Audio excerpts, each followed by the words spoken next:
Have you ever heard of Osama bin Laden? No.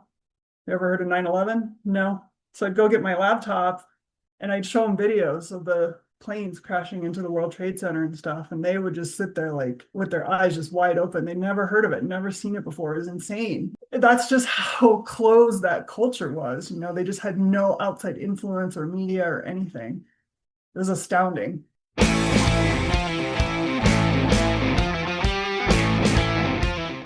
Welcome to the Cops and Riders Podcast. Your host, Sergeant Patrick O'Donnell, worked the streets in one of the nation's largest police departments for over 25 years. Ride along with O'Donnell and his expert guests as they help you navigate the oftentimes confusing and misunderstood world of law enforcement. O'Donnell and his guests on this show do not represent any law enforcement agency. The content of this show is not meant to be legal advice. If you think you need a lawyer, you probably do. Hey, Cops and Writers, thanks for being here with us today for another episode of the Cops and Writers Podcast. I'm Patrick O'Donnell, and I'll be your host for today's show. This show is listener-supported, so thanks to all of you who keep the show going. I would especially like to thank those of you who are patrons of the show. Your generosity helps pay for the software, equipment, and my time producing this show. Yes, you too can become a patron for less than a cup of coffee or a pint of Guinness. Just go over to patreon.com/Cops and Writers. Welcome, everyone, to part one of my interview with Professor and El Paso County Sheriff's Department investigator, Jennifer Bucholtz. The conclusion of this interview will air next Sunday. Jennifer Bucholtz is a former U.S. Army counterintelligence agent and a decorated veteran of the Iraq and Afghanistan wars. She holds a bachelor's degree in criminal justice from Northern Arizona University, a master's degree in criminal justice from the City University of New York John Jay College of Criminal Justice, and a master's degree in forensic science from National University. Ms. Bucholtz has an extensive background in U.S. military and Department of Defense counterintelligence operations. Ms. Bucholtz is currently an adjunct faculty member at AMU and teaches courses in criminal justice and forensic science. Additionally, she is a cold case investigator for her local sheriff's office, host of AMU's investigative podcast Break the Case, and founder of the nonprofit Break the Case.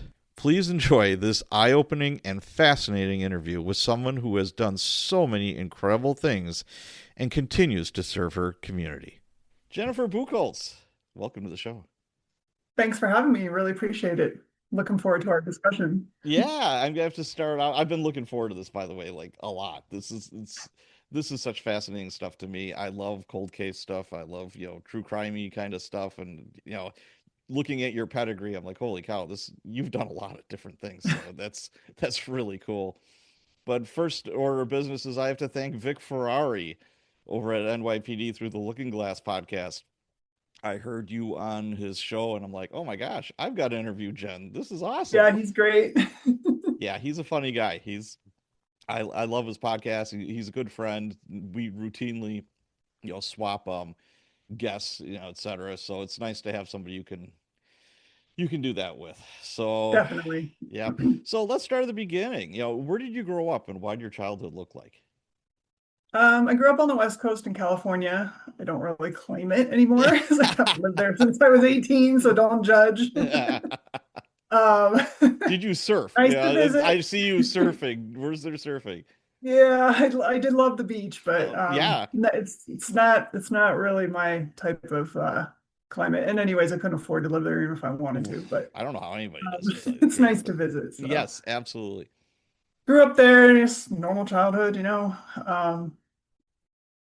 graduated high school and then went off to college in Arizona and did my undergrad in criminal justice. So what did your mom and dad do for a living?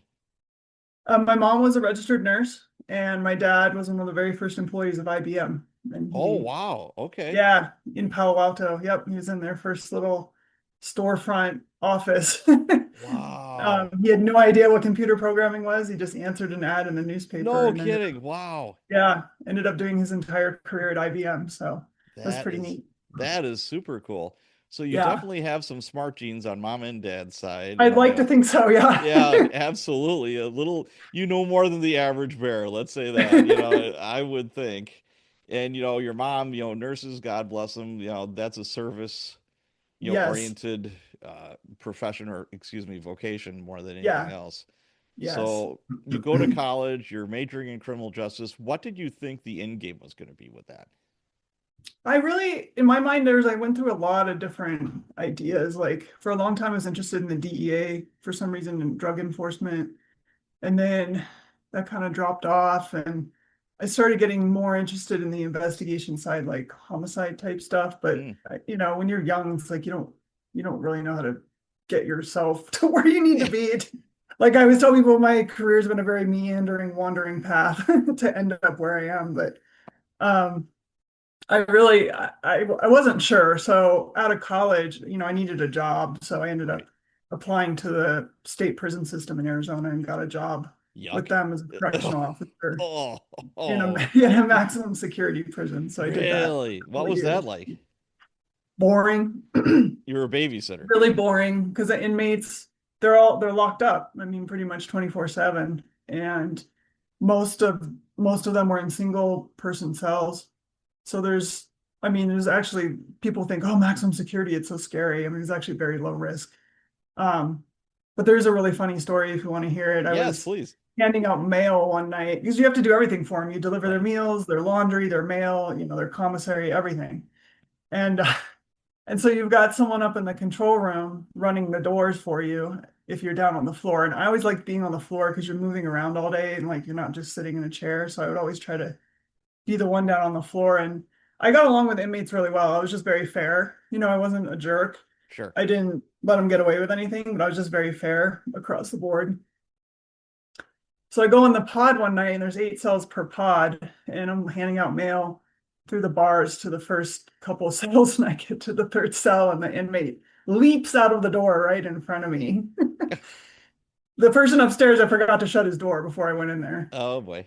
And anyways, we laughed it all. I just like played it cool. I'm like, get back in your cell. And I looked up above and I'm like, can you please close the door? Yeah.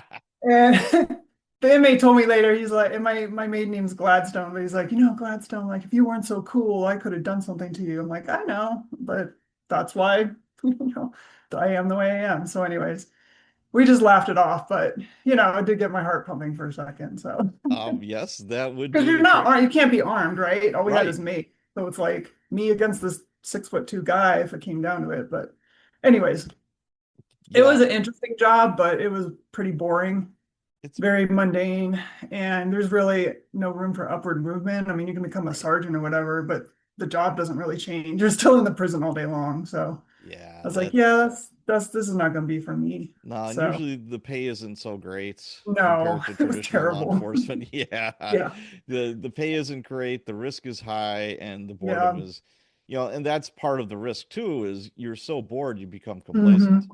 You know, exactly. Yeah, that's where you get into trouble. And yeah. but I worked with a lot of officers and have interviewed a lot of officers that were in corrections, to start out. And I think Hmm. it's a great building block because you learn how to talk Sure. to people. Yeah. It's like Yeah. if you were that guy or gal that got sand kicked in their face at the beach and you just wanted to grow up and just be a big old bully and whatever, you're going to have a long, hard career, in Yes. law enforcement or corrections or whatever, because, like you were saying, it's like that inmate knew, hey, she's cool. I'm Yeah. not going to let people get away with BS, but Yeah. I'm not going to go out of my way to make your life harder Exactly. Yeah. just because I can. Yeah. So they pick up on that. They really do. And on the They street, do. same thing. Sure. It's They like, have nothing else to do. yeah, So exactly, exactly. So you do the prison guard thing, then where did you go? then that's when I really started getting the idea in my head. I wanted to go FBI, be a Okay. special agent. And I was particularly interested in criminal profiling. But, I talked to them like to a recruiter or whatever. They're like, yeah, I mean, you have a degree and stuff. You don't really have any experience. We don't really count working in a prison as something that's applicable. And they also, said if you have an advanced degree, that will help you too. So I, I considered a lot of different options, but I decided I applied to the forensic psychology program at John Jay College in New York, Hmm. and I got accepted. So I thought, okay, well, I'm gonna go that route. And so I ended up moving to New York, starting my master's there. And the first semester I hated it. I was like, this is not for me. I'm thinking criminal profiling stuff, right? And it was all just like incompetency testing in court and the insanity defense. And I'm like, oh my Oh, gosh, this is not the type of psychology I want to do, you know. right. So I switched to criminal justice because it was the closest thing at the time that interested me. They didn't have their forensic science program like they do now. So did the criminal justice degree, and that had some good classes. Like there was a criminal profiling class included in that, and I actually learned, or my professor was a former profiler with the FBI, so like Mm, obviously loved that class. sure. And there's a couple investigations focused courses too that I really liked. And so I was also thinking at the time, like, I wonder where I could intern, like maybe I can get an internship to get some experience. And so I just cold called the medical examiner's office and they were like, what? Like, we don't do that, you know? And they said, I don't know, I'll put you through to the head of the death investigation unit. And that guy was the same way. He's like, you want to do what? Like, nobody wants to intern here and see dead bodies. And I was like, well, I think I'd be interested. So he's like, well, come on down and we'll have a conversation and see what we can do. And so I did. This was in 1999, so digital photography was just coming around. Mm, And he goes, so we got this. He brings out this Kodak box with a digital camera, this big old clumsy thing. We got this new camera. Nobody knows how to use it. You know, we're using Polaroids. And he's like, how about you come intern with the investigators and you can learn the digital photography side, figure out how to use this camera and teach them. And you can go to the scenes with them and take the photos. And I'm like, sure, that sounds great. You know, it was like foot in the door, whatever. sure. So that's how I started with them. But I was their first intern. And I heard now they have like a whole like official program and stuff. But yeah, they all thought I was crazy for wanting to Yeah, be if around dead bodies, but if there are college kids listening or watching this, please do internships. I yes, I did one with the Milwaukee County Sheriff's Department, and that changed the trajectory of my life. I knew yeah, I wanted to be a cop, but that sealed the deal. And I'm like, there's no other place I want to be a cop. This is like nonstop action. Yeah, you're young, you're a yeah, kid, and you're like, this is if I would do this for free. I would pay to do this. yeah. Don't tell I them that, know. but this is the best stuff ever. So yeah, if you get a chance, and it's also a good way to kind of say, you know what, maybe this isn't for me. This isn't exactly Exactly. what I Yeah, thought it was going to be. yeah, It's like, hey, there's a lot of boring stuff going on here. It's not 24/7, like car chases and shootouts and hmm, whatever else, so it might be a good thing. But yeah, if you can, please, please, please, definitely do it. yeah. Now, when you were in New York, were you working like little side jobs while you were doing the internship, or No, did I you have time? actually, I had saved up some money Mm, through other jobs and stuff, and I used that, and I did take out one student loan, I think, to help okay, pay. I mean, I could have worked, but those master's levels courses, they're pretty intense, and I was taking four at a time, I believe. So and I went to summer school too. I was trying to just do just my get it over master's with. in the shortest Yeah. amount of time possible. So I wasn't really working, but I did the internship, which of course was unpaid, but I tell everybody it's like the best unpaid job I ever had in my life. It was fascinating. And that's really what I think sparked my interest in death investigation and homicide and Yeah. stuff like that. So it was Now, so valuable. I have to ask, did you meet Barbara Butcher? I did. I interned with her. Not that Oh, she won't remember me. I know this, but she might. yes, she was one of the investigators I worked with. I absolutely love her. I loved her book. Mhm. I had her on the podcast. It's like I've I'm probably getting close to 300 interviews with like bonus Wow. stuff or whatever, and she is definitely like in the at the top of people that I'd want to just go sit down and have a coffee with, and just Yes, just that, chat, because she's yeah, so fascinating. she's so smart. Yeah, she's an incredible person, and yeah, she just had her show on Oxygen, and I just love to see her career taking off. That makes me really happy. Me too. And Yeah. she just has a wealth of knowledge to pass on to others. So, Yes. like that death investigator show she did, I was just like, addicted to it. I had to binge it because I'm like, I want to learn more. Give me more ideas. So Absolutely. So let's talk about your first death case and autopsy. What was that like for you? We'll be right back. My first week as a rookie cop, I had to decide whether to pull the trigger on a man running at me with a butcher knife. He just killed his brother over the last hot dog. That was my introduction to policing in Milwaukee. That story, and 34 more like it, are in Police Stories, The Rookie Years.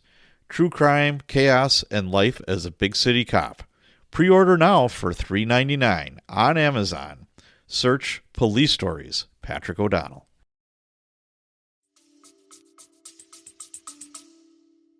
I still remember the first death scene I went to. It wasn't a homicide, it was a natural death, but it was an older woman and she'd been in her apartment for several days before she was found. And so I don't remember who I went to the scene with, which investigator, but I remember them kind of warning me like, okay, it's gonna smell, and and I was like, well, this will be an interesting test for my stomach, I guess. I mean, I Yes. felt like I would be fine, but you never know, right? Right. So anyways, we go in. Well, the smell that was so bad, I guess this is a common thing. The cops that responded to the scene found some coffee grounds and put them in a pot on the stove and to burn them, Okay. which I thought that smell was worse than the It's going to make it decomp worse. smell. Yeah, almost. Yeah. Oh, it was awful. I'm like, God. So anyways, the decomp, I mean, it didn't bother me at all, actually. So, Really? I mean, it doesn't smell good, but it didn't affect me, Yeah, So you're not going to go out and buy a candle with that scent. Yeah, that's no, right.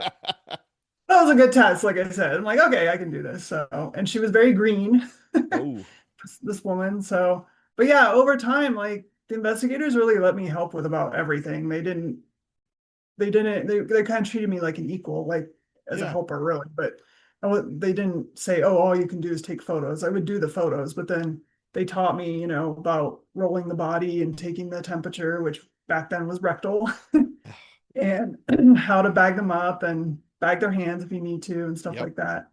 Um, and kind of like do an assessment of the scene. I remember this one homicide we went to. It was a crazy scene in this apartment. I can't even describe the chaos of how everything in this apartment was upended. I mean, I can't even imagine the level of fight that went on. And then ultimately, the guy was found in the bathroom with the shower head hose wrapped around his neck. But he had all kind of, like, I think he'd also been stabbed. And the scene was just chaotic. But something I noticed, I'm like, okay, or I asked the cop, sorry, asked the responding officer, I was like, was the door locked when you got here? And he goes, yeah, we had to get the building super to come unlock the door.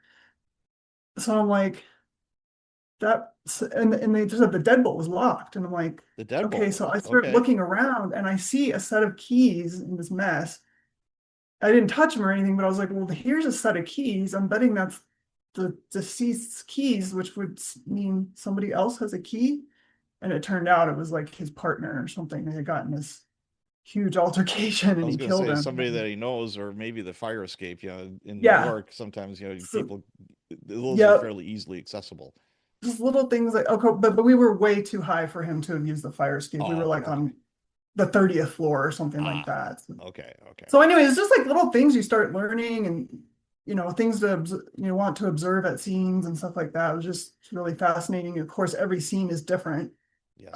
So I felt like I was learning something every single day, every scene we went to. That is so cool. Now, when did you get to see your first autopsy?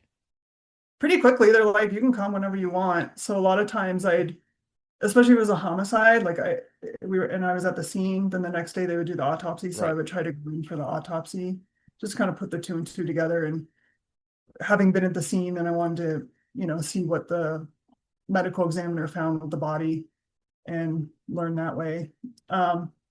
Autopsies are fascinating, but I told my parents, I'm like, don't ever have an autopsy if you can help it, because they kind of just take a soup ladle and scoop your insides out, and your brain doesn't go back in your skull, and like it's pretty gruesome.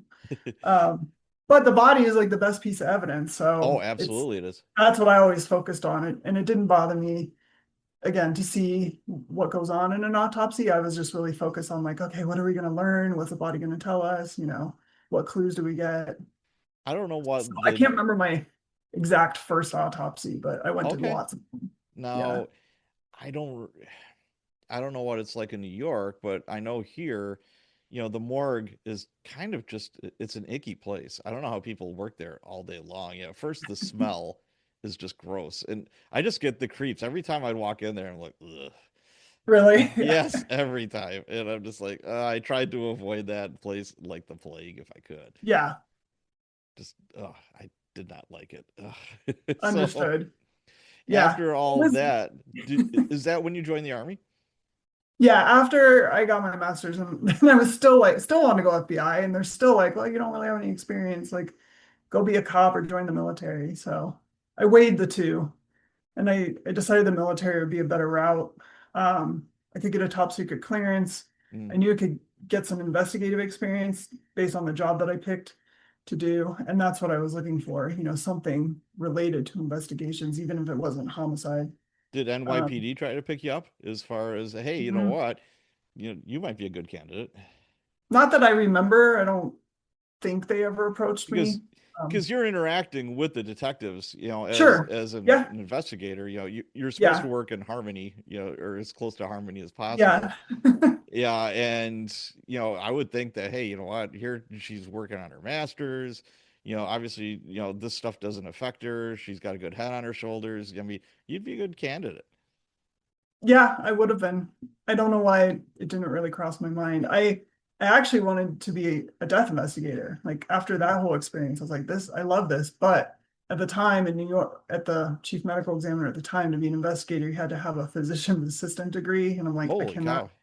afford to go back to college for another 2 full years. And Yeah. I wasn't sure I would pass all the medical stuff. I mean, I find the medical side fascinating, but I'm not like chemistry. I'm horrible at. I did not pass it in high school. I don't think I would pass it now. Like, so I wasn't sure I would Me make it too. But, anyways. but couldn't you just say, "Hey, my mom's a nurse"? I know That should exactly. count for something. That count for something, right? Oh, so you joined the army. Why the Yeah. army? Why not another branch? I looked at the Air Force. They actually weren't very interested in me. Hmm. And so then I talked to an Army recruiter and I told him what my goals were. And we looked through different job descriptions, Yeah, because when you go enlisted, which I did not go in as an officer. that was my When you go next enlisted, question. Why not? because so when you go in as an officer, which I was going to do, but you're at the needs of the Army and you don't get to pick what you're going to do. Oh, okay, okay, I okay. really appreciated my recruiter. He was really honest. He's like, Wow, and he that's a was super rarity. excited because he thought I was going to be his first officer Yeah.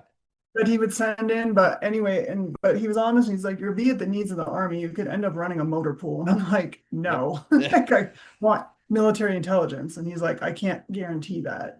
Okay. But he's like, but if you go enlisted, I can, and you'll pick your job. So that was an easy decision right there.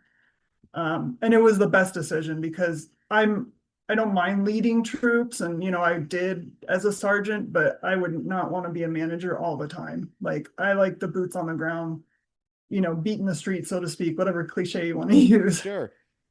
So I went as a counterintelligence agent because along with that job, you get a top secret clearance, and counterintelligence is an investigative type position. So, and that's obviously what I was looking for. And it was like the best decision of my life. I mean, it was a great career path to start on. I got so much awesome training, all for free, Right. interrogate all different interrogation type training and interview and, running human sources.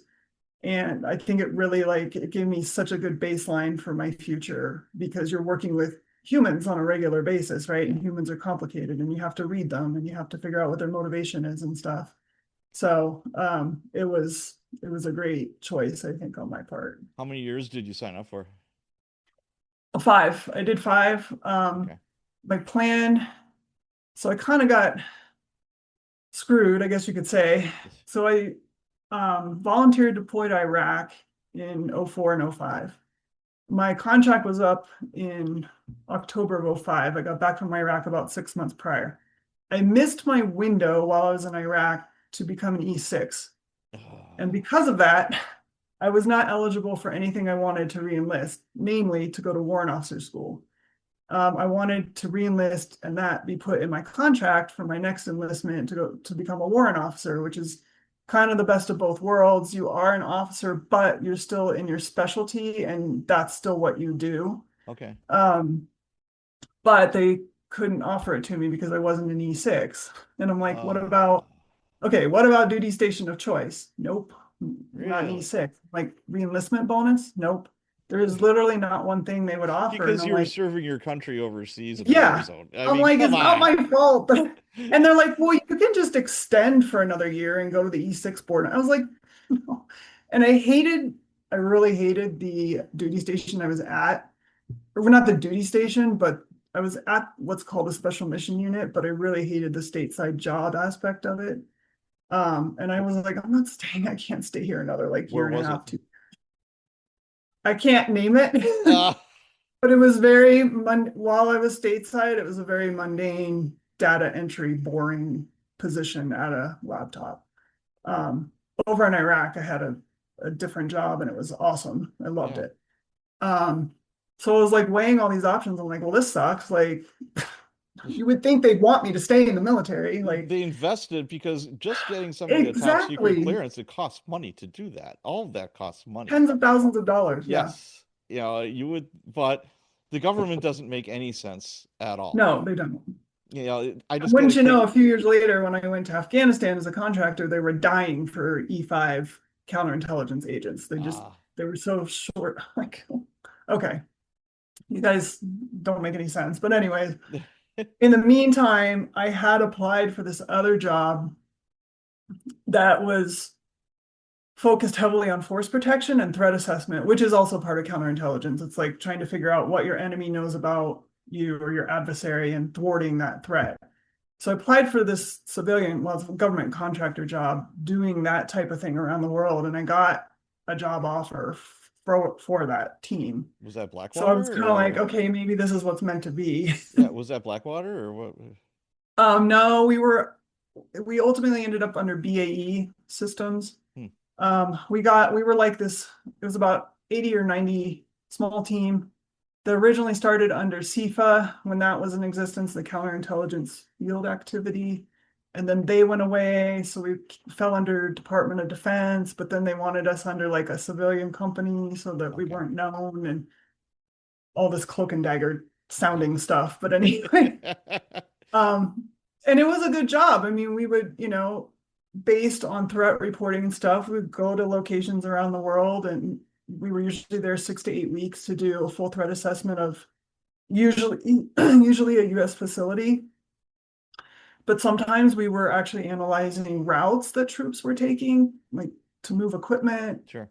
And we would figure out like the safest route with the least amount of threats and ambush points and stuff like that. And so we'd do these elaborate reports and PowerPoints and presentations and stuff to the local commanders on this is your best option for this, that, and the other. And then we would also, if they wanted, we could advise them on how to strengthen their security, if Sure. we were doing a facility or, so it was pretty interesting. Got to go all over the place. Kuwait was the worst. Okay. Ended up there about 3 times, but knowing that we're in support of the security of US troops, like it was a pretty rewarding job. So when you were in the army in Iraq, what was the duties? You're a counterintelligence officer, which does sound very James Bondish, by the way. It's not quite that sexy. So what would your day look like? What would you be doing? The first thing I would do in the morning, get up, go work out, and then I would give our unit the daily threat briefing. So I would go through the intel reports from the day prior and like any attacks that had happened. Okay, so let me back up. I was stationed in the green zone in Baghdad, but I was outside the wire almost every single day that I was there, which I'll explain in a minute. But so I would get these intel reports from the different agencies that I liaisoned with, and that's part of my job was like doing liaison with other counterintelligence personnel from the CIA, FBI, the embassy, the other military units that were in the local area, like make sure I have all those connections. I know who's who, and if I need something from a certain agency, I know who to go to. Mm. So I compile the intel reports, and then we had a giant map where I would do a briefing and I'd show where attacks had been the day prior and like if there was chatter on potential attacks, put out that information because most of our people were out running outside the wire every single day. But another thing I did when I got there, everybody, when they would go over to the airport area where there was two big bases, they would all drive what was called Route Irish, the main airport road between the green zone and the airport. It's about a 4-mile stretch. But that road was getting blown up like every single day. I mean, it was awful. Almost every time you ran down it, you'd see blown up SUVs because either them or the military vehicles were really easy to pick out for the insurgents and target. And so I started, studying the map, and I'm like, there's got to be other ways to get from the green zone to the airport. Maybe it's not as direct. And so I found not too many people were thrilled about this idea, but I found a couple of people who were willing to go out, like I think on a Sunday on our day off, and explore some other routes around town. And I actually think we were safer because we were in low profile vehicles, meaning we weren't in big SUVs, we weren't in military Humvees. We're just in locally acquired cars, and people get alarmed by this because they weren't up armored. But at the same point, like we would put headscarves on, the women would take our sunglasses off because that's a giveaway. And we would cruise around like nobody thought anything about us. Okay. So it was actually a much better way to blend in and not be targeted. Sure. And so I found some people that would go out with me when we had downtime and like explore other routes. And eventually I came up with 2 or 3 alternate routes to not use Route Irish to get to the airport. And a lot of the others actually ended up adopting those routes to use because they realized, this actually is safer. Oh yeah. The insurgents aren't over in this area, on the side streets. So things like that. I actually somehow fell into kind of a logistics person too. Like, I guess because I was running back and forth between bases, I was often delivering like classified documents and stuff. So we had teams out lying in different places around the country that needed supplies. So I ended up making friends with the Marines that had a chopper that would go to some of these bases or areas and they would deliver supplies for us. So I would kind of coordinated some of that logistics piece too. So there was a lot of stuff going on. I just loved it. It was like, just go do your job. No one was bothering you about formations and all this stuff. Oh, nice. Yeah. So were you in uniform much or not? No, not at all. No. Wow. Civilian clothes. Wow. But you were still a member of the Army in U.S. Yes. Ranch. Yeah. But you didn't have to wear civilian. Correct. Wow. We were armed, of course, we went out armed and we had vests, but we would put shirts over our vests so it wouldn't be obvious when we were driving around that we were Americans. Damn. Never had any trouble. While I was there, nobody from our unit got attacked while out on the road.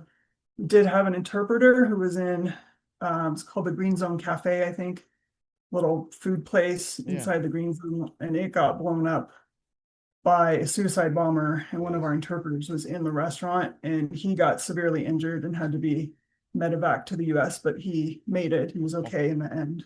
Wow. But that was the only injury that we had during my time there. Did you do much as far as interviews and interrogations? Not a whole lot. I did help with running of sources. So like some of our people there were from a certain government agency. That rhymes with CIA. Okay, gotcha. It rhymes with CIA. Yeah. Not actually the agency, it's a different one, but okay. They would officially be running human sources, and sometimes I would go if they needed a second person, I'd go with them to talk to their source. And there was a couple what we call low-level sources that ended up getting handed over to me from my predecessor that I would meet with like once a month. So what's a source for those who don't know? So we worked with human sources. So for counterintelligence, a big part of it is looking for people that have access, placement and access, we call it, to information about the adversary and what the adversary may know or be planning. So we would call that a CI where I worked. Yes, basically a confidential informant. Yes. Okay. Yeah. Law enforcement speak. Yep. So what is their motivation for helping you?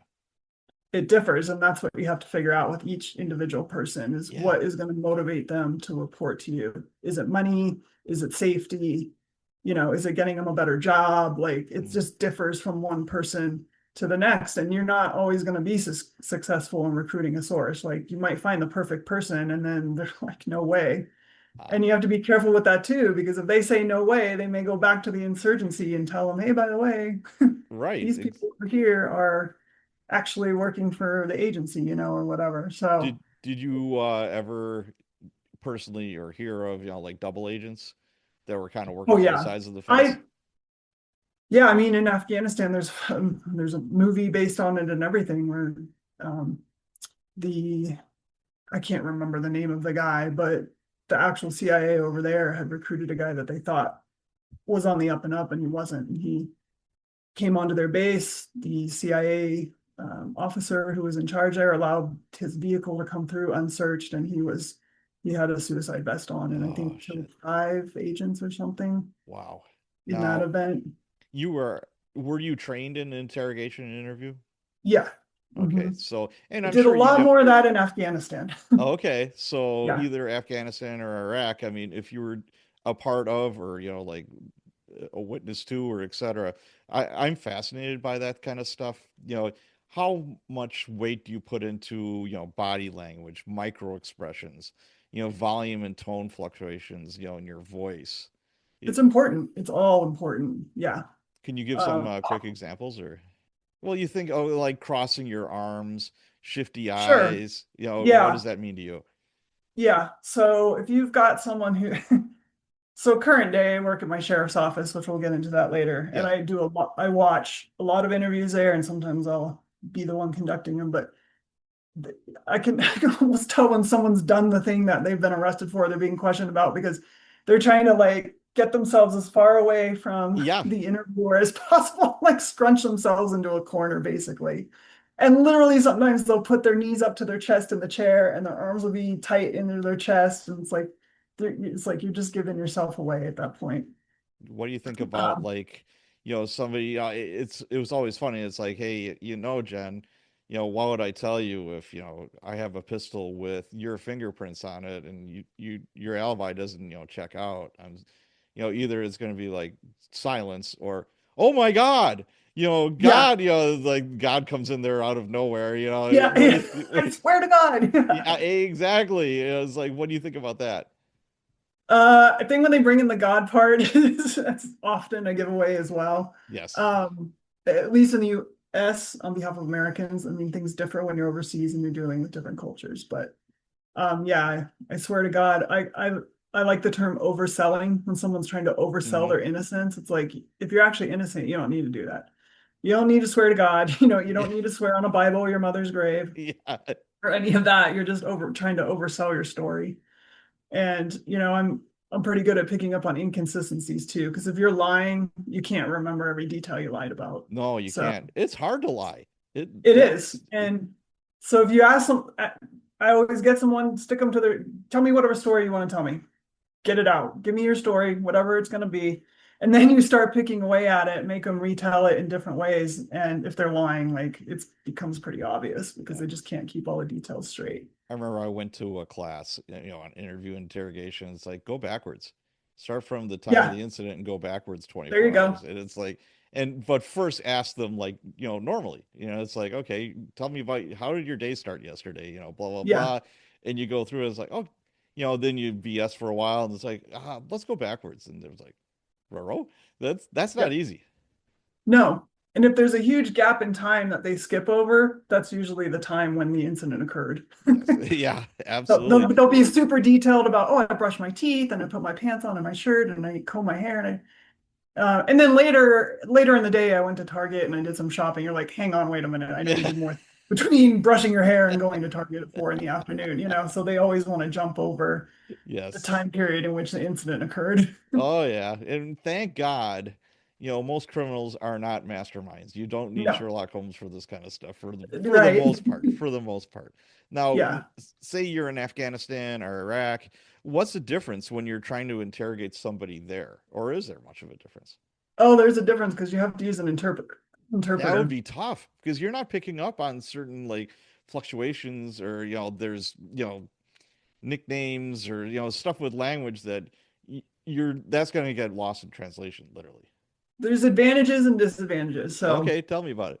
Yeah. So thankfully, for the most part, we had excellent interpreters who were very good at letting us know when they picked up on some kind of inconsistency or a lie or whatever. Um, the another advantage of using an interpreter is you get time to think, right? So like Mm, when I'm interviewing somebody or interrogating them in English and they're speaking English, you're always trying to think ahead. Okay, but it's very difficult. You don't have much time, right? You're playing all these mental gymnastics. With an interpreter, it gives you that extra period of time oh, I never thought to of that. think. Yeah, that's Yep, cool. that's actually an advantage in my eyes. You can slow your brain slows down a little bit because you have a little more time to figure out what your strategy is going to be. Wow. But yeah, I can't, the language barrier, there's certain things that I personally just I'm never going to be able to pick up on, but the body language thing is still relevant. Different cultures have different body languages, I guess you can say, but you Mhm. learn those over time. Um, and a lot of people always, so I only interviewed males in Afghanistan because the women weren't allowed to work, and my team was tasked with interviewing and vetting all the people that wanted jobs on the base. But Mm, secondarily to that, which they didn't know, is that we're looking for sources sure. who or people who could possibly become human sources for the counterintelligence team to report on, the Taliban and the insurgents in the area. So again, we were part of the process of spotting and assessing and figuring out, do these people live in an area where there might be information that they're privy to? And so my favorite question to figure this out, because if I asked them, hey, is there any insurgents in your neighborhood? 100% will say, no, no, there's no problems. I just won't be like, yeah, why are we here then? But Yeah. anyway, so I learned, I'm like, okay, so a better way to figure this out is I would ask these guys, so if I was to walk down the street in your neighborhood, what would happen to me? And most of them would be like, their eyes would get all big, like, what? They're like, you can't do that. And mainly because I'm a female and I'm Right. not supposed to be out by myself. And I'm like, just pretend, okay, I know in your culture, I'm not supposed to do that, but let's just pretend I did. What would happen? And then that's when you kind of get the truth, like, oh no, you would not be safe. You would be kidnapped. You would be. So then you get a tip, like, Mm, okay, so there are some bad guys in this neighborhood. So it was interesting learning along the way how to rephrase your questions to try to get the information you're gotcha. looking for, because the direct questioning with them in Afghanistan didn't work very well. So you had to find creative ways to kind of get information from them. That's neat. I that's some Yeah. stuff I never even thought of. So Yeah. that's really cool. How long were you there? I was there for 14 months. Okay. I did over 500 interviews, and I actually wrote a book on it. This is my first book, and I never had a professional editor, so What's it don't called? judge too much. But I started keeping track of interesting quotes from some of these guys. Oh, cool. And in the end, I had pages and pages of quotes. And so I Yeah, was like, what can I do with these? Like these all tell an interesting story. right. But kind of grouped them into different categories. And then each chapter of my book is on a different topic. What's the title of the book? Uh, it's called There Is No Goat. There is no And you got goat. to read it to figure out what the title means. Is that on Amazon? It is, yep. You can get it in Kindle or paperback. Okay, I guess I know what I'm Um, going to be buying. All right. And what was super interesting over there is how many of the locals had no idea about 9/11 or What? Osama bin Laden. I'm not, Really? there's a whole chapter on that in the book, but They didn't. yeah, I would ask them, so why are we here? Why do you think the Americans are here? And so many of them were like, to give us jobs. I'm like, have you ever heard of Osama bin Laden? No. You ever heard of 9/11? No. So I'd go get my laptop and I'd show them videos of the planes crashing into the World Trade Center and stuff. And they would just sit there like with their eyes just wide open. They never heard of it, never seen it before. It was insane. I'm like, how are we this close to Pakistan? Like we're on the border where I'm Wow. at. And that's just how close that culture was. They just had no outside influence or media or anything. It was astounding. That is, yeah, that'd be like me not knowing about Pearl Harbor. That would Yeah. be, it just, Yeah. yeah. Exactly. Wow. That Yeah. is, that's crazyville. I mean, that's Yeah. nuts. So you were in Iraq doing this stuff, then you got out of the army, then you went to a civilian contractor, Hmm. doing pretty much the same thing in Afghanistan. And God, it must have broke your heart when you saw how we pulled out of Afghanistan. It did. Oh That was my awful. God. I don't know what the right answer is, but that was not it. No, That was and really we just unfair. screwed over those. You were talking Yeah. about the value of the Wha- interpreters and our Yeah. assets. We just totally screwed them over. Why did we even go if that's how we were just gonna leave? And like one of my interpreters, his sponsor, they call it, the guy he directly worked for, but this interpreter helped me at times. He's still stuck over there. And Oh, like we've been fighting for 10 years to try to get him a visa to the US, and yeah. they keep just finding one excuse after another to deny it. And Oh my it's God. heartbreaking because he'll message me on WhatsApp and Well, periodically and the talk problem about, with that is the way we withdrew, and I mean, obviously the optics were horrific, but yeah. anytime we have any kind of operation overseas, people are going to be thinking, it's like, why should we trust you? Look what you did in Mhm. Afghanistan I and know these war. exactly. It's like all you have to do is look at history, and it's like, oh, Yeah. so that's how you treat your assets. Okay, Yeah. I get Yeah. it. Why would I? Exactly. Why would I be your friend? Yeah. Just oh, I mean, and it was just heartbreaking watching them running down oh, the taxiway after the airplane. I mean, it was just yeah, it was and us not awful. destroying. If you're not going to take all that military equipment, destroy it. That too. So great. Now the Taliban's got all that stuff Yeah, too. exactly. I It's mean, back to how it was. It was like we were never there. I'm like, oh, but that was a it great just waste of seems money. like it's common sense. Yeah. Like I said, if it's too much of a logistical nightmare to like haul all that stuff away, or you're kind of tipping your hand, whatever, blow the shit up, get rid of it, Yeah.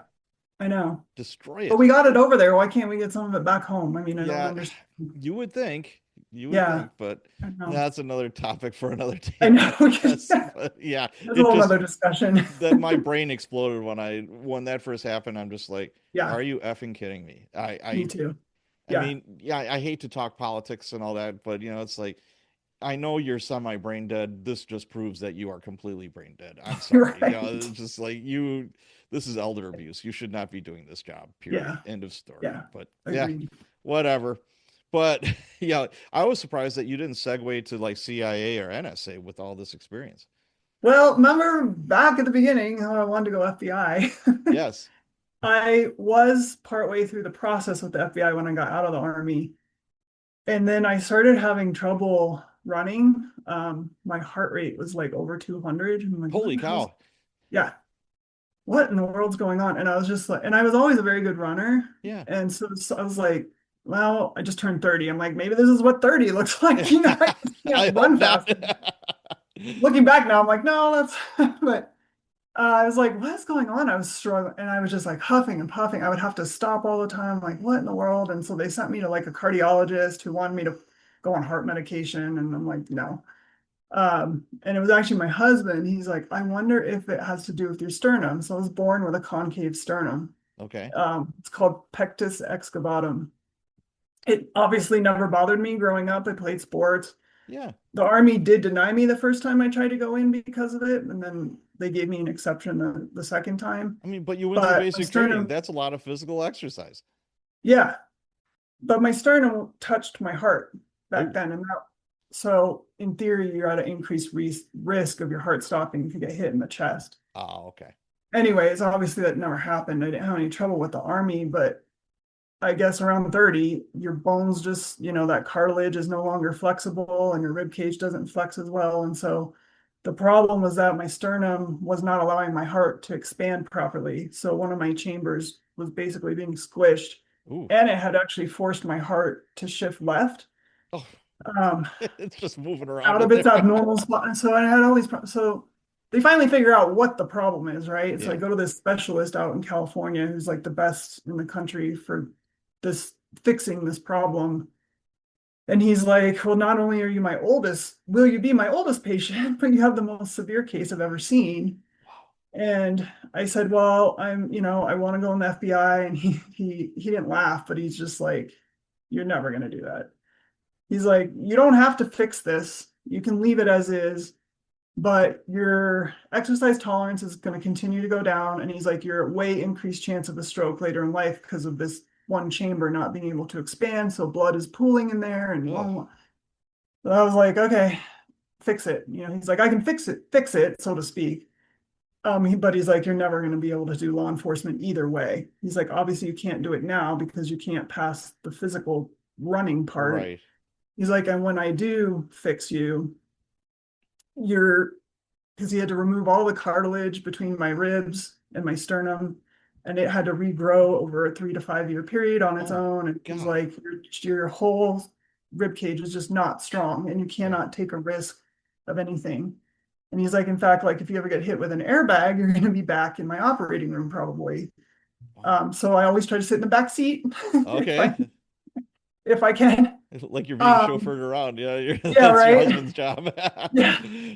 So anyway, so that's why I couldn't go traditional law enforcement. It just wasn't, I just couldn't. Yeah, So I had to obviously figured out an alternate. It that's was a unfortunate. little crushing, but Yeah, I'm happy where I ended up. it's unfortunate because as an FBI special agent, unless you're on the HERT team or the SWAT team or doing like high speed stuff, you're not fighting with bad guys. That's not an Correct. FBI agent's job. You're not running down a dark alley at 2 o'clock in the morning Yeah. after a drug dealer. It's just not happening. It's more the training you have to pass is the Okay. problem. So like the self-defense, and then like when I went through the Academy for Department of Corrections, we did part of self-defense. I can't remember exactly what it was called, but like there were times where you had to go from a standing position and fall forward onto your forearms. Yeah. And he's like, you can never do anything like that. That's way too much force on Gotcha. your chest and your rib cage. So it's more the training that I wasn't going to be able to pass than the Okay. job itself. That doesn't make sense to me. I mean, like I said before, that's unfortunate because you'd be the perfect candidate for that job. I thought so. Yeah, you would be. I mean, hands down. I've known plenty of FBI agents, and I interview plenty of them, and just knowing you the little amount of time with your pedigree, and just the way you can verbalize, the way you could talk, the way you can. I mean, that's 90% of the job, for God's Mhm. sakes. So, Yeah, uh, that's it is what rough. it is. It is. I tried when I was in college. We had career day, and all the different places had their little tents set up in their desks, and the FBI. I'm like, that's cool. I've got a minor in criminal justice. I did the internship. I'm like, that's pretty high speed. So they're like, what's your major? And I'm like, it's sociology, and my minor is criminal justice. No, thank you. We don't want cops. And I was like, Like what? that. We want accountants and we want lawyers. Yeah. We don't Yep. want you. And I'm like, okay, point taken. So Yeah. scratch that off the list of like, all right, I didn't have my heart set on it, so I'm like, okay, I'll be a Yeah. flatfoot somewhere. I can do that. So I think the route you took was much more suited for you. So yes, absolutely, absolutely.